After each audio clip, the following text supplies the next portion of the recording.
Ассалаумағалейкум, ардақты ағайын.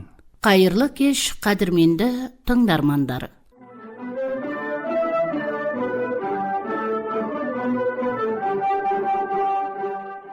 Байнүлге аймағының бұқаралық радиосы кезекті хабарын ұсынады.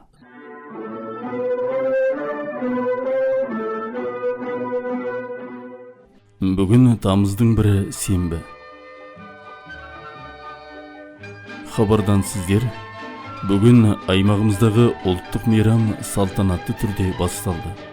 Аймақтық садақшылар одағының бастығы Мичрин Төртұлғымен өткізген тілші сұхбаты, қаламгер Құсман Мақмырзаұлының сыбызғы өнері және сыбызғышы жылқышы би атты мақаласы, тағы басқа қосымша ақпараттар тыңдайсыздар. Іргелі мемлекет құрылуының 2235, ұлы Моңғол елі құрылуының 820 жылдығы, ұлттық бостандық пен тәуелсіздікті жаңғыртудың 115 жылдығы, халық төңкерісінің 105 жылдығы, демократиялық төңкерістің 36 жылдығы, Байнүлге аймағы орнауының 86 жылдығы, ұлттық надым мейрамы бүгін Өлгий қаласының орталық стадионында салтанатты түрде басталды. Мерекелік іс-шара барысында ең әуелі мемлекеттік туды көтеру рәсімі өткен соң, аймақ әкімінің орынбасары, аймағымыздағы мемлекеттік мейрамды ұйымдастыру комиссиясының төрағасы Бақытжан Кәгбатұлы құттықтауын жолдады. Эрхэм хүндэт зочид төлөөлөгчдөө та бүхэндээ тулгуур төрийн 2225 жил Их Монгол улс байгуулагдсны 820 жил үндэсний эрх чөлөө тусгаар тогтнолоо сэргээн мандуулсны 115 жил ардын хувьсгалын 105 жил ардчилсан хувьсгалын 36 жил Баян-Улгийн аймаг үүсэн байгуулагдсны 86 жилийн бүгд ой мэндийг дэвшүүлье. Үндэсний их баяр наадам бол Монгол түмний төр ёс тусгаар тогтнол өвөг соёл ив нэгдлийн бэлэг дэмжиглээ. Энэ өдөр өвөг дээдсийнхаа байгуулсан төр тулсараа багтаж их орн илгэн нутгаа хайрлах сэтгэлээ бэхжүүлж ирээдүйдээ итгэлтэй хамтдаа өршөлөх их өдөр билээ.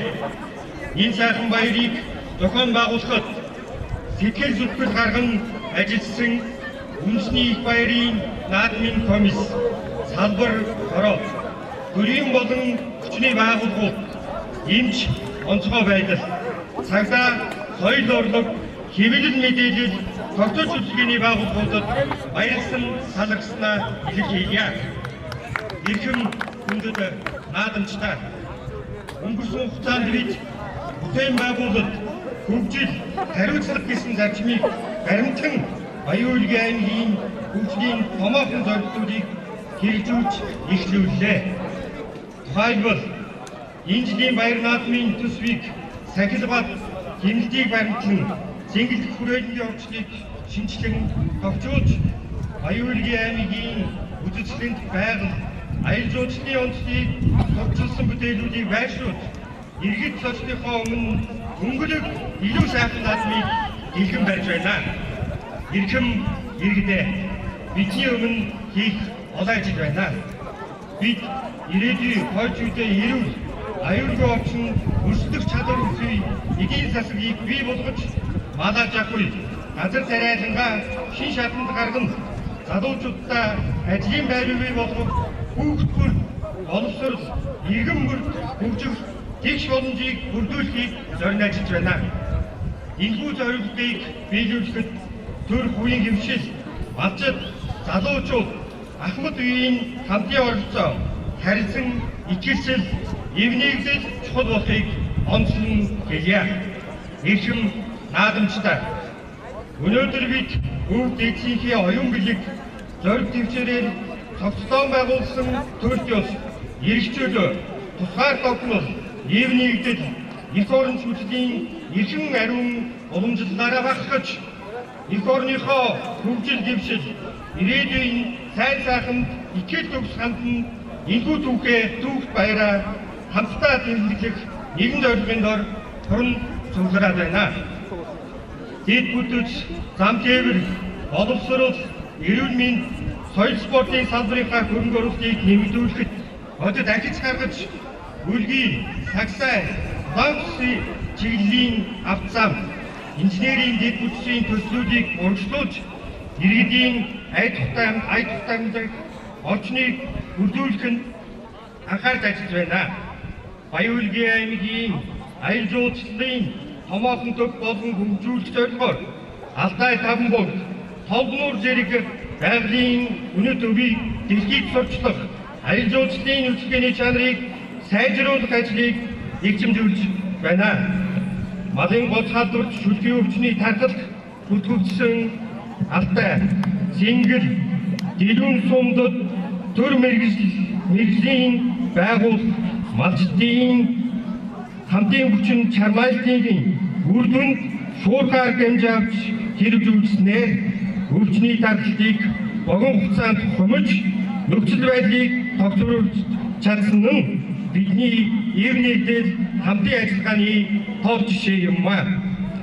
Эвтэй ард түмэн хөгжиж дэвжиж их орон минь мандан бадарч үеийн наадамчид олонний хиймэрсүүд өөдөө байж Монгол бүхийн хүч яар тэгшиж хурдан гүлгийн туурайчмээр таалнуудтай сурайлдаж мэрэгэн харваачдын сум цэцэндээ хүрч наадамчин түвний инээд баясал өн мөнхөд бялхалж байх болтугай. Мандтугай Монгол төр мөнхчүүгээ Монгол улсын тусгаар тогтнол арчин бэрхжих ард түмний ив нэгдэл Мандан Бадраг Баян-Улгийн нутаг хотлоор нороо гинж хотодоос сайхан надараа. Ал аймақтық азаматтар өкілдері құрылының төрағасы Бекарыс Алданышұлы бұл ұлттық мейрамның айрықша маңызға ие екенін айта келе өз құттықтауын жеткізді. Үндэсний баяр наадмын бол Монгол түмний төртэй тусгаар дотор ив нэгдэл түүх соёлын дархлааг илэрсэн эрхэм баяр биелээ. Энэ бол Монгол хүн бүрийн үндэсний багцах эх орон төчрөд өвдөж түүхэн навяаг үндэслэх үзлийн илэрхийл юм. Ийхүү түүхэн баярыг Баян-Улгийн аймгийнхаа 100 олон ив найрамдаар хиймэр өдрөг сэтгэл тэмдэглэн өнгөрч байгаад шин сэтгэлийн талархал илэрхийлье. Өнгөрсөн жилийн хугацаанд төр хувийн хөвшил иргэд олон нийтийн хамтын хүч бүтээлч олсон тулгуурлан аймаг орнотын хамтын хөгжилд чиглэсэн олон айж ажил бүтээн байгуулалт бодитойгоор хэрэгжиж үр дүнгээ өгч байна. Малчид иргэд маань байгаль цагуурын өндөртөлтэй үлийг хатуужил, хариуцал, хамтын хүчээр амжилттай даван туулж нутаг орныхоо хөгжил дэвшлийн төлөө хичээн зүтгэлээ. Бидний өнөөдрийн ололт амжилт бүхэн төр иргэн аж ахуйн нэгж байгуулалт малчин түвний нэгдмэл хөдөлмөрийн үр дүн юм а. Монгол түмний 93 наадмын гол зам болсон үндэсний бүх хурдан морины уралдаан Сурын харваанд манай аймгийн харваачид амжилттай оролцож улсын баяр наадамд 3 төрөлд авралсан нь манай нутгийн ард иргэдийн бахархал болж байна. Эдгээр амжилтт нь тамирчдын авиас шашаад эсвэр гадаа төвчл хөдөлмөр зүтгэлийн үр дүнтэй өв соёл үндэсний уламжлалаа эрхэм дээдэж ирсэн Баян-Улгийн ард иргэдийн нийтлэг бахархлын илэрхийл юм а. Манай чухлын салбарт тулгуурсан шүлгийн өвчний эрсдлийг төрийн болон мэргэжлийн байгууллага малчид иргэдийн яг хамтын ажиллагааны үр дүнд даван туулж хатуурт өвчний дархлыг хяналт авч чадлаа. Энэ нь альва бэрхшлийн өмнө бид эвлэлэн нэгдэж хариуцлагатай байж хамтран ажиллаж чадвал хүрхгүй үр дүнд даван туулахын сөрөлт үгийг бодиттой харууллаа. Ирхэм хүмүүст баян үлгэр шилжээ. Монгол алтай хүрлэг улс алтай тавтуудын мөнхсас дөрвөл ховдголын удам хүндэд Казахын Домбрын аялгау Бахасурын уламжлал дөрвөд дугаартын өв соёлын зэрэгсэн өвлж ирсэн нь баян үлгийн нутгийн давтагдшгийн өмтөр өнөд баялаг гэлээ. Олон хэл, олон соёл, олон уламжлал нэгэн нутагт харилцаг үндэстээр очин тоглож нэгэн ирээдүйн төлөө нэгдэж чадсан нь бидний хамгийн том бахархал, хамгийн өнөд бүх мөнөө. Ирхэм хүндэд наадамжтай та бүхэндээ болон нийт баян үлгийн аймагийнхаа ард иргэд Угур солонгосын 2035 жил их Монгол улс байгуулагдсны 820 жил иргэшүүлээ тусгаар тогтноо Сэргээн манд улсыг 115 жил ардын хүйслийн 105 жил ачилсан хүйслийн 36 жил баян үлгийн аймагт байгуулагдсны 86 жилийн ойн баярын нандийг халуун мэндийг дахин өргөн дэвшүүллээ. Мерекелік іс-шара барысында мемлекеттік улғыр депутаты, мемлекеттік улғырдағы табиғи орта азық-түлік, ауыл шаруашылығы тұрақты комитетінің төрағасы Бейсен Бұланұлы құттықтау жолдады. Юуны аймагийнхаа нийт аргилэргэд зочид төлөөлөгчдөө нөгөөтараа бөгчүүдтэй уяачтай харваачтай энэ өдрийн мэндийг хүргэе. Солонгор төрийн 2230 их Монгол улс байгуулагдсан 820 жил үндэсний эрхчлөлт тусгаар тогтнол Сэргээн манд улсны 115 ардын улсуудын 105 ардчилсан улсуудын 36 жил аймаг байгуулсны 86 жил баярын мэндийг хүргэе. За энэ жилийн наадмыг бас манай аймаг бас хөдөлмөр өндөр амжилтаар огтж байгаа. Улсын хэмжээнд хөгжүүлэлт 5 аймагт дөрвөн загсаж байгаа. Олон бүтээн байгуулалтын ажил хийгдэж байгаа. Энэ жил шүлгээ өвчтөд одоо улсын баяр наадам хойшлогдсон. Ягаад гэвэл хууль ороо тогтоосон тэмцээс ингээд хойшлогдоод явагдаж байгаа. За асар богино хугацаанд энэ шүлгээ өвчтөнтэй аймгийн удирдлагууд онцгой байдлын шуурхай ажилласны үрдэнд энэ хомж чадсан вакцинжуулалтаа хийгдлээ. Би байнгын орчин үлсгөөд байнгын даргын хувьд Орсын улс Беларусь улс вакцины асуудлаар явсан зүйлдэ Хятад улсаас авчираад вакцинжуулалтаа хийлгүүллээ. Энэ хугацаанд би аймгийн засаг даргатаа 4-5 удаа хугацаар ярьж байсан. Нөгөө талаар онцгой байдлын дарга азаттаваас ярьж байлаа. Нэг онцлог хүнсгөөдөж хөнгөн дүүрийн сайдыг газар дээр нь авчираад олон асуудлуудыг шийдүүлсэн зарлалын асуудлуудыг. За манай аймгийн хувьд бас шинэ өдрийн хорооллын эхлэлийг тавьсан хөрөнгөний асуудал шийдэгдсэн. Энд аймгийн удирдлагууд бас нэлээд сайн ажилласан гэж бодож байгаа. Нөгөө талаар Сагсай, Улаан, Сэнгэл шигэллийн хатуучилт авцсан тавьж байна. Дэлгүүн болгон шигэллийн төмөр бетон гүр бас ажил эхэлсэн байгаа. Бос олон сургууль цэцэрлэгүүд барьж байгаа. Аймгийн хэмжээнд 30-аад одоо орон сууц өчиргөөний барилгууд баригдаж байна. Энэ бас аймгийн хөгжлөлтөд маш чухал нөлөөтэй. Нөгөө талаар аялал жуулчлал бол манай аймагт одоо сайн хөгжиж байгаа. Ягаад гэвэл Алтай таван бүгд хотон хурган нуурын амралт аялал жуулчлалыг хөгжүүлэх тал дээр онцгой анхаарал ажиллаж байгаа. Аймгийнхаа нийт ард иргэдтэй өнөөдрийн наадамчтай бөхөн өгчтэй морин хордон харуулсан сүм мэрэгэн байхын өлзөтөрөл өргөндөшөлөө дэнж хотоотл сайхан дараа гэж хэлье. Осы орайда өлгий сумын әкімі қала әмірі Болатбек Қарапатұлы аймақ орталығындағы бұл реткі ұлттық мейрам өткен жылдардағыдан өзгеше сипатта өтіп жатқан тілге тиек етті. Ассалаумағалейкум, қымбатты өлгей халқы.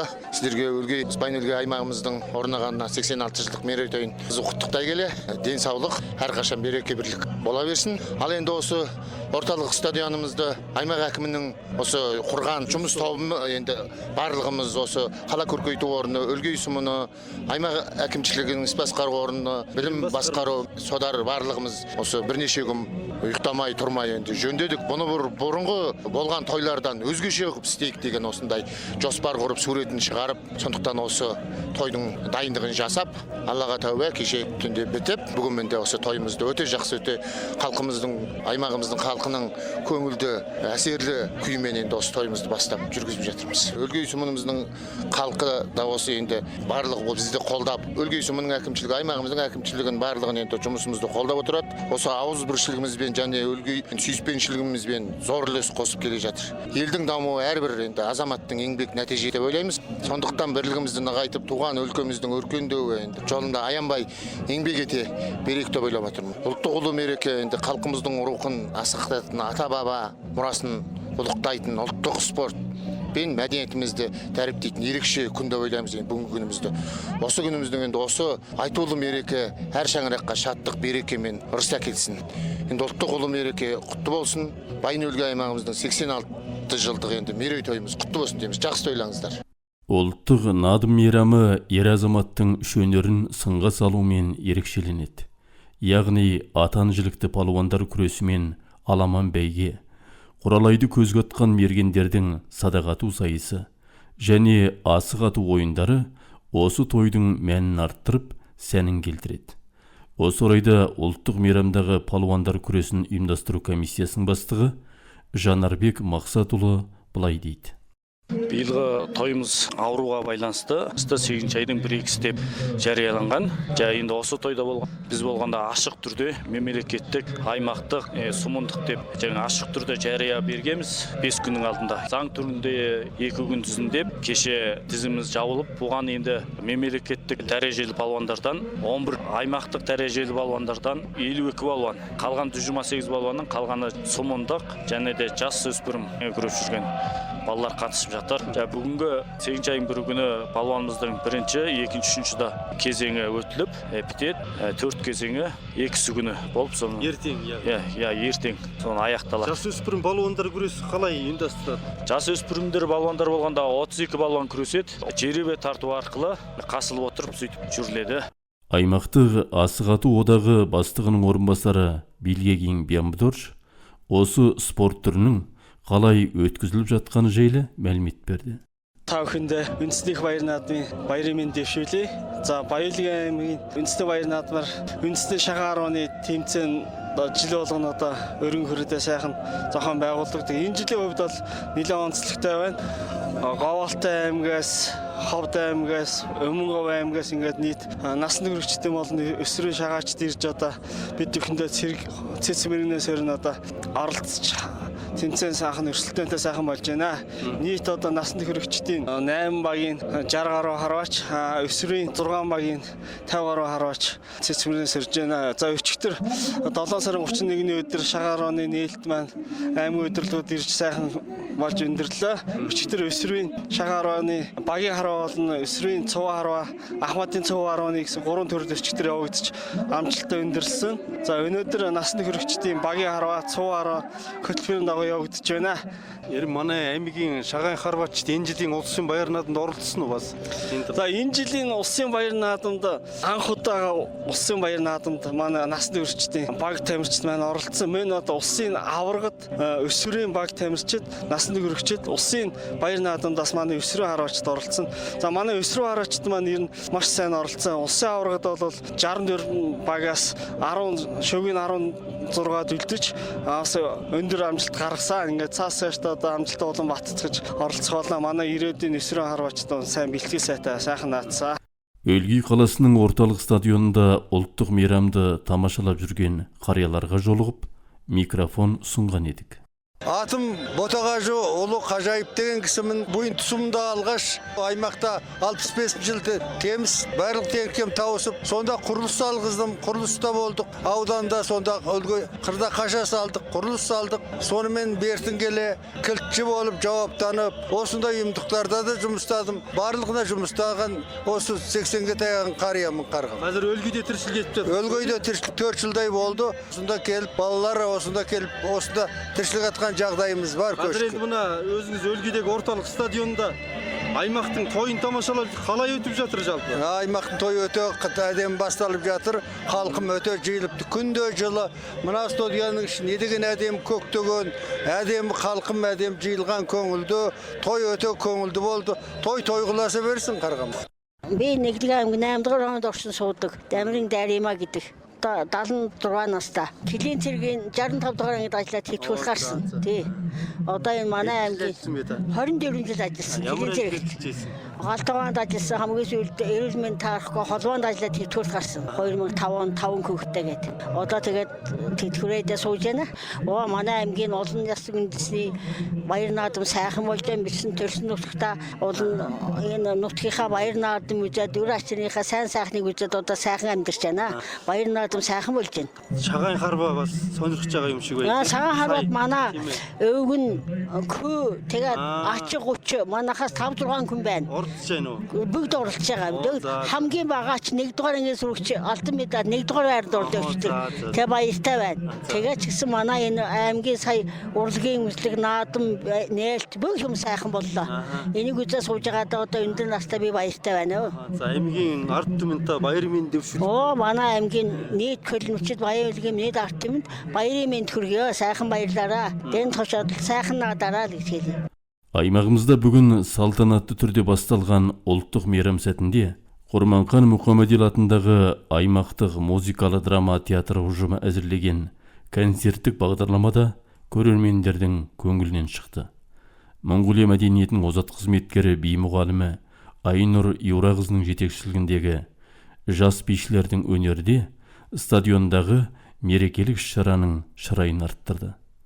Мерекелік шара ертең бәйгөтөбеде аламан бәйгемен жалғасып, палуандар күресінің 4-ші кезеңіне ұласатын болады.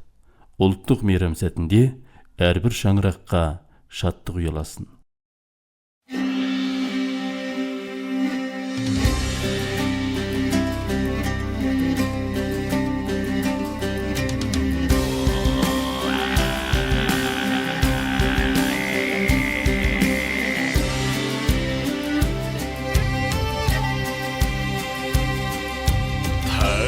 Намғыдың әріхі чулота атсы жарғылыта Тансығы байың әліпігі қаңғыдың ачы әндірдіта Күнімді дорсығдық тәңгір заяты мені ардың Қатсыңы мұңы тәвісіңі соның әмерген бәқылтығы Арқыңы бергені қарвачты Дұрсығдық бұқчуды тәк Дайын күн күлгуді тәк Делхид ғансыңы мұңғыл матымак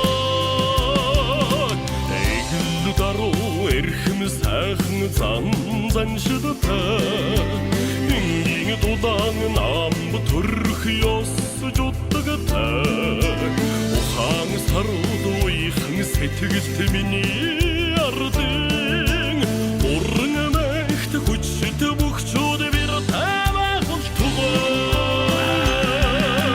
Арқыңы бергіңі қарвачты Даяр дұрсығдық бұқчуды тәк Дайын күн күлгуді тәк Делхид ғансыңы мұңғыл матыма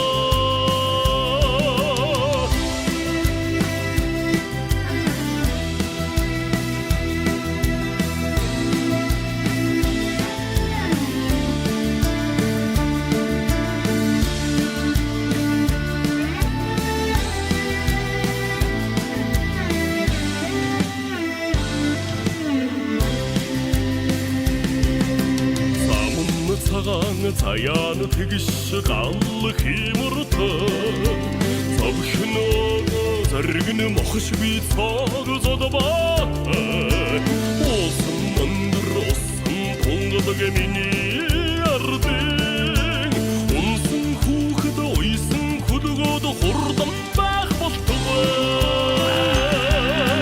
Тарқыңы бергені қарвачты Дұрсығдық бұқчуды тәк Дайын күн күлгуді тәк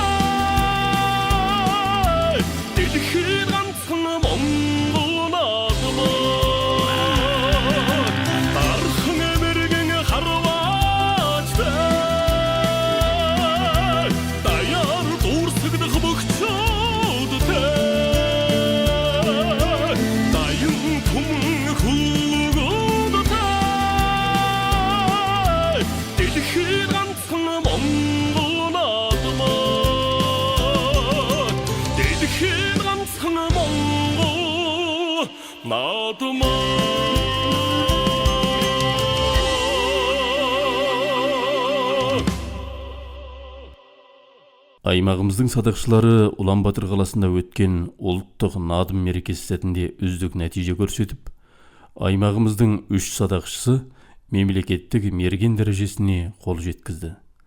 Осы жайлы аймақтық садақшылар одағының төрағасы, Уранхай Садағатудың мемлекеттік хафты мергені, аймақтық арсылың дәрежелі балуан, аймақтық садақшылар одағының төрағасы Мичрин Төртілғымен тілші Айнакөз Зұлпқарқызы сұхбат өткізді.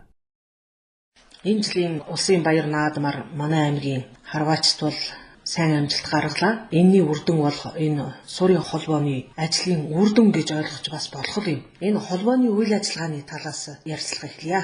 За юуны өмнө 2026 оныхаа манай аймгийн наадам эхэлж байна.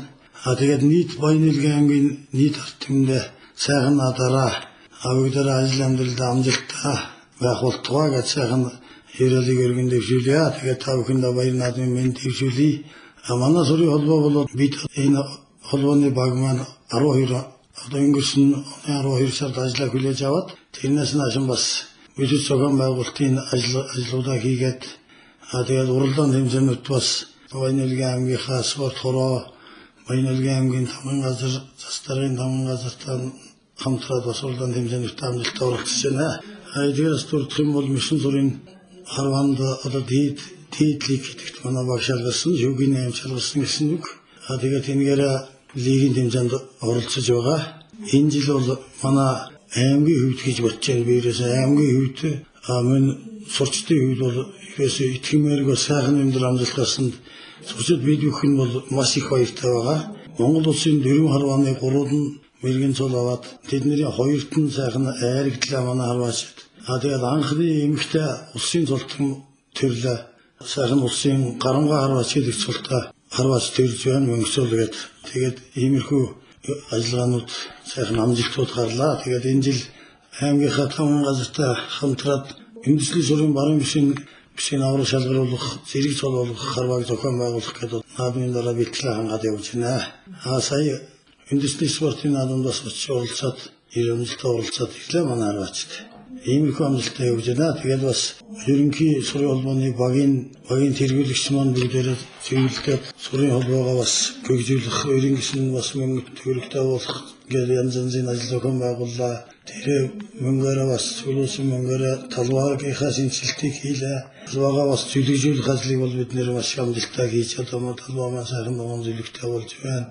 Одоо тэгээд дараагаас ингээд төлөвлөсөн ажлуудаа хийгээд энэ холбоо гэдэг бол ерөнхийс нь бас нэг жоохон мөнгө төгрөгтэй байхгүй бол дандаа улсаас аваад дандаа ингээд хүн амтнаас мөнгө өгөөд амьдрна гэдэг бас хэцүү юм байна. Тийм учраас тэр тал дээр энэ анхаарч ажиллана гэсэн анганаасаа тийм юу та зөвлөгтэй төлөвлөгөөтэйгээр ингээд ажиллаж эхлээд явж байна. Ер нь манай аймагт бол улсын мэрэгэн бол олон төрсөнтэй хэд удаа урдах жилүүдэд бас амжилт гаргаж ирсэн. Ер нь хэдэн улсын мэрэгэн солдоо хүн байдгийг. За манай аймагт бол одоо элгээд байгаа нэг 20 харваач улсын солдоо харваач байна. Тэгээд урагшаа тэр шилжсэн урд ажиллаж амьдардаг залуучуудаас бүгдийг нэгтгээд ярих юм бол 30 өнгөрөм тийм улсын мэрэгэн солдоо. Энэний хажуугаар тэгээд тэр үндэсний сурын гарамга тод ингээд тэр яргийн тав дотроос солтоо улсууд бол олон байна. Харваачид маань ер нь бол залуучаад энэ бол залуучууд харвандаа бас идэвхтэй оролцож байна. Одоо энэ манай аймгийн буйнцсан бол ер нь аймагтаа тэргүүлдэг мэрэгчүүдээр тэрнээс бараг улстай удаа бараг эхний хэд орохоор тийм мэрэгчүүд олон мэрэгчүүдтэй манай буйнцсан бас 13 мэрэгэн төрсэн байна. Ишээч мэрэгэн толгой төрөхөр харуулж байгаа сайхан залуучууд болж өндөө байна. Манай Баян-Илгийн аймаг бол бахархаж энэ бол аймгийн бахархал хараад байхад те бусад аймагуудыг бодвол манай аймгийн харваач улстай бол сайн амжилт гарна. Энэ яг юу та зүйрлэж ярих уу та? Энэ бэлтгэл ажил сайн байх уу? Өвгдөс уламжлалнаас шалтгаалах уу? Энэ бол ерөөсөө манай уранхаа ард түмний уламжлал шүү дээ. Уранхаа сурыг 8 настай болчроос 80 настай өвгөн хүртэл харваад хавартаа Буданы сур гэдэг сайхан харваа байдаг. Буданы сураа явуулаад ер нь бүх хүн оролцсон тэнд. Тэр хүмүүсээс оролцоод тэгээд Буданы сураа харваад тэр сурчтай манай тэр харвуулсан айлын сурчтай хоолундаа үгээд 2 өдөр сайн харвуулаад амжилт гаргасан сурчтай ингээд урамшуулад явдаг байгаа. Энэ бол нэг энэ сурчдыг тодрон гаргахад бол маш их хувь нэмэр оруулж байгаа. Хоёрдугаарт бол манай аймаг бол энэ сурын харваагаар энэ бол энэ тасархаа хөгжиж байгаа. Одоо энэ балчир насны хүүхдүүдийг бол Монгол Улсын мэрэгэн бат гэрэл тэгээ манай энэ аймгийн мэрэгэн спортын мастер манай сурын холбооны нарийн бичиг Саруул Эрдэнэ одоо хүүхдийн сургалтыг бол 2-р сургуулийн зааланд бол байнга явуулж байгаа үйл. Тэгээ хавар болж ирэнгүүнд хавар дулаарх дээр талбай дээр гарч байгаа битгэл хийлгээд сая 2 хүүхэд маань бас улсын маяг наадамд айрагдаад иймэрхүү амжилттай тэгээд одоо энэ хүүхдүүд маань дараагийн энэ сайхан өвөө ингээд уламжлаад дараагийн мэрэгчүүд тэр гараал явна гэсэн нэг. Хараад байсан чинь энэ ураанхаа суурийн харванд бол эмэгтэйчүүд оролцохгүй байна. Энэ онцлог нь. Ураанхаа суурийн харваа бол эртний хамгийн өвөг сур гэж нэрлэгддэг. Тэгээд эртний үеэс нь бол ерөөсөө тэр ном сум харваж дайн байлтанд явуулдаг ирчүүдийн үүрэг гэр бүл хот аймгаа хамгаалах гэдэг бүгд ирчүүдийн үүрэг байсан учраас ирчүүдээ хүндэтгэж гэж ном сумын дэшин тавьж хөтөж ингэж амьдарч ирсэн улсууд тэгээд эмэгтэйчүүдээ бол яг нөгөө сургалтад барьцалдуулаад заавал эмэгтэйчүүдийг харуулна гэх юм байхгүй. Угаасаа тэнийг харуулъя гэж манай эмэгтэйчүүд бас нэг хүсдэгч бас тэнцэн бас нэг эр хүний хэрэгэлдэг эд гэрмийг бол манай эмэгтэйчүүд дэшин тавьж дийлж амьдарч ирсэн бас нэг тийм уламжлалтай. Ер нь цаашдаа энэ тогтмол энэ дугуйлан дасгал сургуулалт хийх үү? Одоо энэ дасгал сургууль дээр ер нь манай олооноос бас анхаарал тавиад ер нь салинжуулаад бас багш нарыг илүү цагаар салинжуулаад ажлуудыг гэсэн бодлоготой цаашдаа бас сурын тийм бэлтгэл сургууль хийх газар талбай заал бас барьж тэндээ бэлтгэл сургуультай байнга хийж яадаг үйлзэнгүй. Тэгээ хүүхд багшуудыг маш ихээр оролцуулах хэрэгтэй гэсэн бодолтой байдаг. Юу хичнээн харваач бүртгэгдтэй байна. Одоо бол манай аймагт бол одоо сая аймгийн аваргаар нэг 150-аас 180 харваач ирж оролцож байгаа. Энэ бол ерөөсөө яг урлан тэмцээнд оролцдог амжилт гаргая гэж ирдэг залуучууд харваачд байгаа. Эднээс гадна тэр көдөө байдаг сайн ундаг сайн харуудаг хүмүүс зөндөө байгаа. Эднэр бол тэгэл тэндээ нэг Буданы сураа харвал ажил амьдралаа зогсуулаад ингээд явж яддаг байхгүй. Тэрнээс гадна хөдөө орон нутагт бол харваа гой харуудаг хүүхдүүд байл. Ингээд аймгийн бас аймгийн харваачдын шигшээ баг гаргаад шигшээ багийн хүүхдүүд гэж гаргаад эднэр илүү эрчимтэй бэлтгэл оруулах гэсэн бидний хэдийн зөвлөгөөнд байна. Энэ жилийн баяр наадам бол аймагтаа бол шүлхийн өвчнөөс болоод хойшлогдсон байгаа тийм. Уламжлалтын ёсоор энэ суурийн харваа явагдчих. Энийг яг ямар шалгуураар яаж шалгуулад яаж урамшуулах гэж байгаа вэ харваачдыг? Харваачд бол ерөөсөө ураанхаа сур, үндэсний сур, хүүхдийн харваа гэсэн 3 төрлөөр явагдана. Үндэсний сур нь бол эрэгтэй эмэгтэй гэж байгаа. Насан туршин. Ураанхаа сур нь бол зөвхөн эрэгтэй тэгээд хүүхдийн харваа 3 насны ангиллаар зохион байгуулж явж байгаа. Эхний 5 байр шагнал нь яг уу тэгээд юунаас нэг засгийн газраас гаргасан тийм шагналын юу яд юм бэ? Шагналын нэг хэмжээ журам тэр журмын дагуу аймгийн цас даргын 5 газраас шагнал журамшуулна. Хамгийн гол нь наадмын харваа гэдэг чинь бол аймгийн цололох харваа шүү дээ. Тэгэхээр чинь яг аймгийн наадмын харваанд бол ер нь тэр шагнал тал дээр бол их шилэхгүй ч гэсэн эхний 5 тосгийн бол цолоо. Аймгийн цолтон дээр нь. Цовын төрөл нь ямар вэ? Одоо ураанхаа сур маань энэ жил 3 цолтой болсон. Бас яг мэрэгэн гэдэг цол нь байсан. 2 дугаар байранд осон харваач бол сэгс харваач гэдэг. Цол аван 3 дугаар байранд осон аймгийн хавд харваач гэдэг цол авах юм. Үндэсний сургуулах тэр тэгээд мэрэгэн байна. Тэгээд гарамгай харваач, тэгээд гонч харваач, тод 5 цол байна. Тэгээд 5 цол аймгийнхаа цолууд аваад явуулдаг гэсэн нэг. Хүүхдийн харваанд төрүүлэх юм бол идэр мэрэгэн гэж цолгоо авна нэг төрүүлсэн хүүхд. Цол болгодог харваа учраас энэ бол харваачд маш ихээр оролцсон. Одоо манай харваан дээр бас говьалтай ховдын харваас ирсэн харуулж байна. Тэгээд наадмын харваанд бол хаалт байхгүй. Тэгээд бүгд нь оролцоод харуулж байгаа. Ерөөсөө ном барил аваар ослогоор тэр байгаа үнд чаддаг хүмүүс оролцсон л гэсэн үг. Ямар ч харваач, ямар ч аймгийн цолтой хүн оролцох уу эсвэл хамаагүй? Хамаагүй. Аймгийн цолтон, улсын цолтон, одоо энэ дотор улсын цолтой хүмүүс байна, аймгийн цолтой хүн байна. Залуу харваачд бас их оролцож байна. Эдгээр дундаас тэгэл чадaltaа 30 сумдаа илүү онсон л гараад ирж штэ. Яг энэ наадам дээр одоо яг хичээ гаргаж байна. Энэ наадам дээр одоо 150 харваач харуулж байна. 10 хэдэн улсын цолтой. Тэгээд аймгийн цолтой байна. Сумын цолтнууд байна. Залуу харваач нар байна. Тэгээд улсын цолтой харваач тэр аймгийн цолтой, сумын цолтой хүмүүст боломж олгох уу?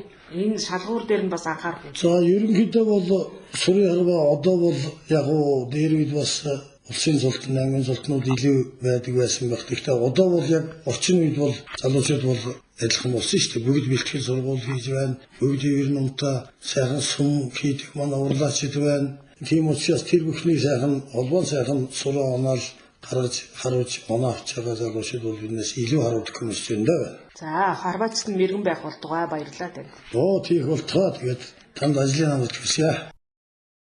Сіздер аймақтық садақшылар одағының төрағасы Уранхай садаға тудың мемлекеттік хафт мергені, аймақтық арслың дәрежелі балуан, аймақтық садақшылар одағының төрағасы Мичрин төртілғымен өткізген тілші сұхбатын тыңдадыңыздар.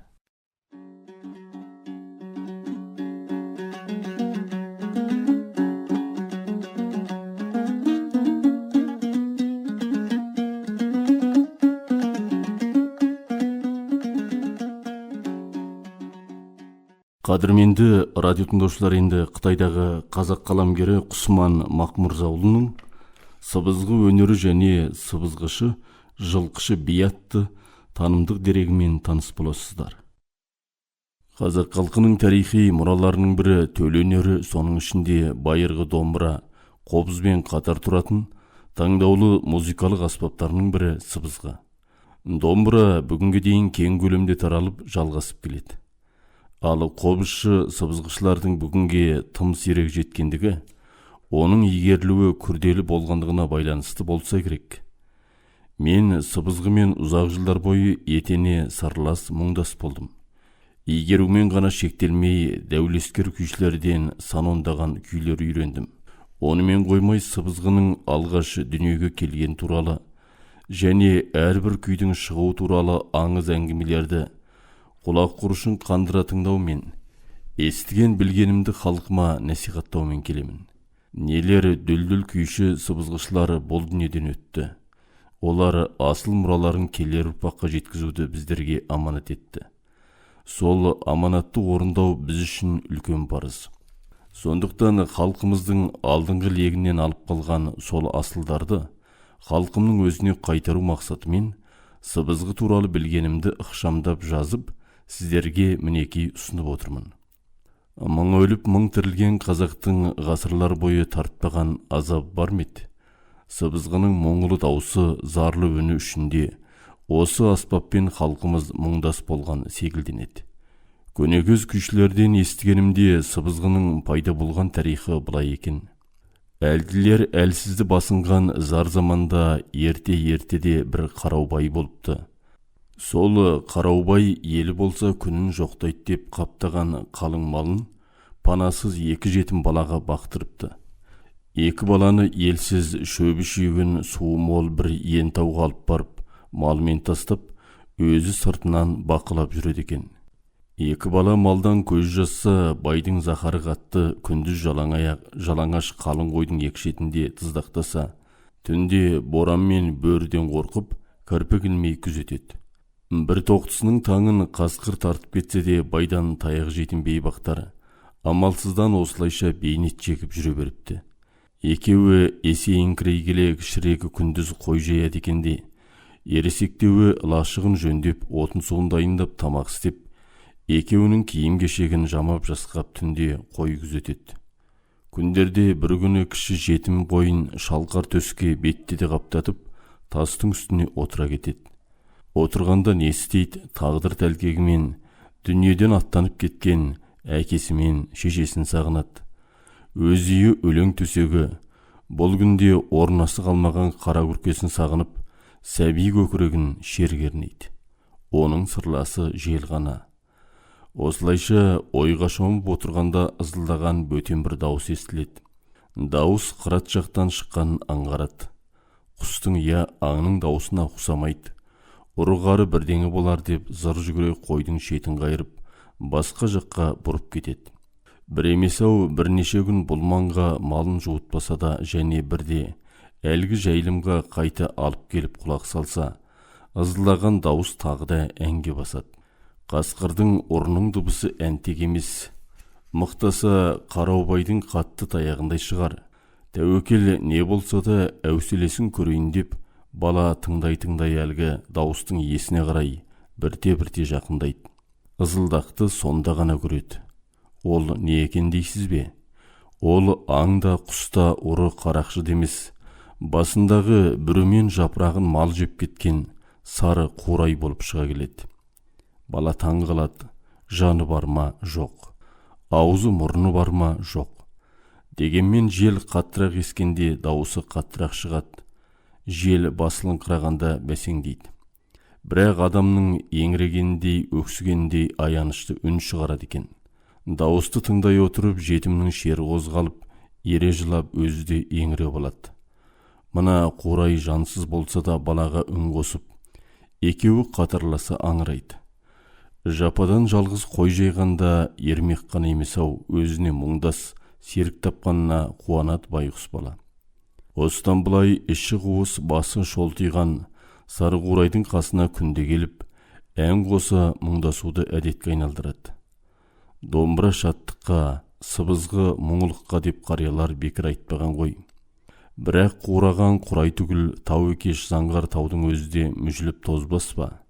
Әлгі әндеткіш сары қурайды бір күні мал сындырып, жегенін жеп, ұзындау бір бөлігін орнына тастап кеткенін көрген бала қатты өкінеді. Жан жолдасынан айырылып, жапа шеккендей қапалана отырып, сынған қурайды қолын алса, қурай тағы да ызылдаған секілденеді. Сөйтсе, бұл қурай өсіп орнында тұрмаса да, қуыс жағы желдің өтіне қарағанда үн шығаратынын енді біледі. Қолға алып кейде белге қыстыра жүріп, желге үрлетіп, дыбысын тыңдаумен болады. Сөйте келе өптеген жел жоқ тымық күндерде ерінге төсеп, адам үрлесе де дыбыс шығарады екен, бала қатты қуанады. Тіпті ауызбен үрлеп, нендей бір ойды осы дыбыспен жеткізуге болады екен. Бала қауып аузын желге толтыра, қатты үрлегенде тіптен керемет үнді неше түрлі нақышпен шығарады. Қырық құбылған сол мұңылы дауысқа елтіп, онымен үн қоса өзді еңіреп, есі кеткен бала байқұс сол күннің батып, түннің болғанында аңғармай қалыпты. Әйтеуір өз еркімен қосқа бет алған қойының соңынан еңірете жүріп, ере беріпті. Ал қоста қалған ересектеу жетім бұл неге түнге қалды, қойына қасқыр шапты ма?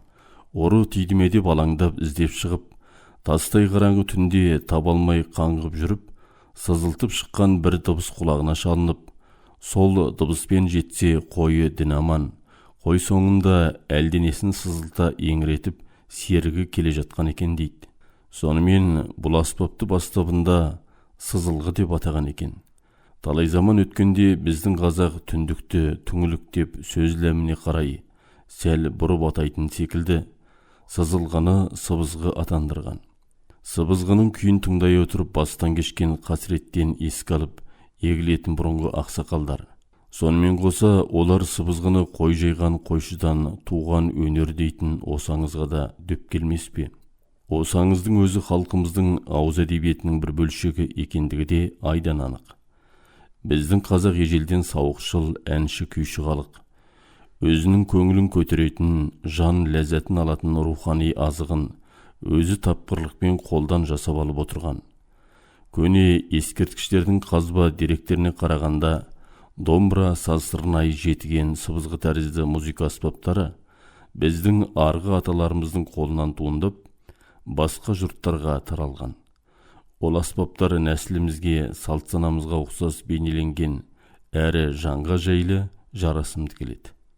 Сыбызғы әуені қазақ баласының жүрек қылын шертеді. Оның күйлері қай-қайдағыны есіңе түсіріп, тарихи қиын кешулерден шежіре шертеді. Жоқтау жыры айтылғанда жұбату айта отырсақ та, жарайды, аз жылап талсын, шері тарқайды демес педік. Сыбызғы күйде адамға сондай әсер етеді. Сол ерекшелік үшін халқымыз домбырашы, сыбызғышыларын бек қадірлейді. Әр заманның өзіне тән ұнамды әуені бар. Бүгінгі әр ұлттың саз әуендері өз-өзіне жақса да, қазақтың бірталайына даңғаза, дарылдақ болып сезілері анық. Ал нар идіретін қуғынға кеткен жылқыны қайтаратын қобыз, сыбызғы үндері қай қазақтың жанын баурамасқа. Сондай сиқырлықты игерген нелер дүлдүл күйшілер болыпты. Бұрынғының соңы бүгінгінің басы ретінде сирек болса да, солардың соңғы тұяғын біз де көрдік. Бізден бұрынырақ өткен шеруші бие, Ақтайұлы жылқышының әділ билігі, балуандығы Абақ Керейге мәлім. Ал ол кісінің сыбызғышылығын біреу білсе, біреу білмейді екен. Жылқышыдан Сүкірбай, Сүкірбайдан Дөрбетхан бимен Дәлелхан генерал. Дәлелханнан қоғам қайраткер Бәтіқан, бұларды бұрынғылар Қаракөктің тұқымы дерет. Жықаң туралы аңыз көп. Солардың бірер жарымын ғана айтайын. Менің естуімше жылқышы қазақ даласында туылып ес білген тұсында Алтайдың күмбетіне өтіп, ағалық жасында елін бастап теріскей бетіне қоныстаныпты. Сол кісінің жастау кезінде Ресей жерінде үлкен сияз болып, көршілік дәстүрмен Ілемен Тарбағатайдан біздің Алтай елінен де би төре бай манаптарды шақырыпты. Сияз соңы тойға ұласатындықтан олар жүйрік аттарын балуан жігіттерінде ала барады. Сияз аяқталған соң аламан бәйгені айдап балуандарын шығарады. Сонда Ресей жағынан бір қара дәу шығып келеді. Алапасы ғана бар тырдай жалаңаш. Тұла бойына зығырдың майын жағып, қара топырақпен сылаған шынжырмен ноқталап 4 адам жетелеген. Аузына қызыл бояу езіп ұрттатып, езуінен қанды көбік бұрқыраған, жараған бурадай шабынады. Іле Алтай Тарбағатайдан арнай келген балуандар оны көргенде шошып кетеді. Күресуден тұп-тура бас тартады. Ал балуандықпен аты шыға қоймаған, атшы болып қана еріп барған жас жігіт жылқышы сонда екі білегін түріп, ақсақалдардың алдына шығып, бірде біреуміз шыға алмау деген намыс қой. Жығылсам жер көтерер, мен шығайын, баталарыңызды беріңіздер дейді. Бірақ ел ағалары, қой шырағым, күреспеген намыс емес. Анау хайуан сенің етіңді жұлып жеп, сүйегіңді бүркіп жібереді. Анық намыс сол деп ұйғармаған екен. Алайда қара нөпір халық, қалай болғанмен де жастың талабын қайтармайық, шық, белдес, күш атасын танима деген соң, жас шықаң майданға шығады. Ноқта жүген сыпырып, орыс жағы қара дәуін қоя береді. Жықаң қарап тұрып қалмайды. Шапшаң шалт қимылдап бір иықтан қағып қалып, жалт беріп өте шығады. Ерепайсыз денелі қара дәу қорбаңдап қайта бұрылғанша ашадан алып, жерге бірақ ұратта, қазан толмастан жалғыз нұқып, кері бұрылады. Дәудің аузынан қанды көбік лақ етеді. Дегенмен жықаң қайтар жолда жүдей бастайды. Сөйтсе, қара дәудің бармағы қалың етке кіріп кеткен екен. Бір саны қарая қалыпты. Жарақаттың уытын қайтаратын дәрі жоқ, жолаушылары әр аттың ащы терісінген ішпегін кезек-кезек орағанда ісік қайтады. Бірақ бір саны солып қалыпты деген әңгімені әкемнің аузынан естіген едім. Жықаң Алтайдағы 12 өзенді 12 күйғып сыбызғыда тартқан екен. Ертістің толқыны, Аққабаның толқыны, Бұқтың өзені міне осы үшеуі, біздің қолымызда осы 3 өзеннің ғана күйі бар. Жылқышының қоңыр күйі. Жықаң ел ағаларын жинап үлкен бір жұмысты ақылдасып бітіру үшін қоңырлата ұзақ тартып барып сөз бастайды екен. Мысалы, сазгер би бежең домбырада кеңес күйі деп шертіп кеңес бастайды екен. Жықаңның бізге жеткен бір күйі әттең Сарбел. Жылқышы бастаған заманда ұрғары көп болыпты. Олар жылқыны үйір-үйірмен айдап кетеді екен. Сондығынан Жықаң жылқысын қораға иіріп атын ерттеп белдеуге байлап, сыбызғы тартып отырады. Сыбызғы даусына ұйған жылқы қораны айнала мүлгіп тұрады. Жықаң бірде қалып кетеді. Төртұры белдеудегі атының шылбырын қиып жіберіп, жылқыны қуа жөнелгенде Жықаң ояна келіп, сыртқа шықса, тағалы тай қалдырмай түгел айтып, анау сары белден асырып барады екен. Жықаң бір арқанды шумақтан білегіне іле салып, сыбызғысын алып, жаяу ақсаңдап жүгіреді. Әттең Сарбел, Осы Сарбелге жетсем деп, Сарбелгеде шығып сыбызғыны тартқанда, сыбызғы даусын естіген жылқы төр тұрға бой бермей, бытырай бұрыла қашатта, Жықаңа келіп, ерле тоқырап қалады. Сонда ұрылардың біреуі кәртең адам. Әй жігіттер, мынау бекер адам емес екен. Мен барып білейін деп жетіп барса, сыбызғысын сызылта тартып бір адам отыр. Жылқысы оны айнала үйіріліп қалған. Жықаң қартайып ұзап шыға алмайтын болған кезінде өзі құралыптастары өзгелерде келіп сәлем беріп, ауылынан ат үйінен қонақ үзілмепті. Бірде бір күйді қонақтар ортасында тым ұзақтатыпты. Бұрын естімедік, мынауыңыз немене деген күй деген сауалға жауап қатпай-ақ, салалы саусақтармен басын сипай күңіренте басып жіберіп қалды тоқтап. Жылып өткен дүние-ай деп терең күрсінген екен. Күйді зердесіне құйып алған зерек шәкірттері ол күйді осылай атап бізге жеткізген екен. Жықаң 4 тесікті сыбызғы тартады екен. Бізде сол дәстүрді жалғастырып келеміз. Сіздер Қытайдағы қазақ қаламгері Құсман Мақмырзаұлының сыбызғы өнері және сыбызғышы жылқышы би атты танымдық дерегін тыңдадыңыздар.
Құлақтандырулар.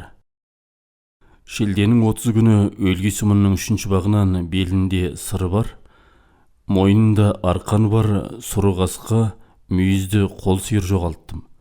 Көрген білген адам болса 85-28, 77-97, 99-94, 44-17 телефондарына хабарласыңыздар. Сыйлығы бар.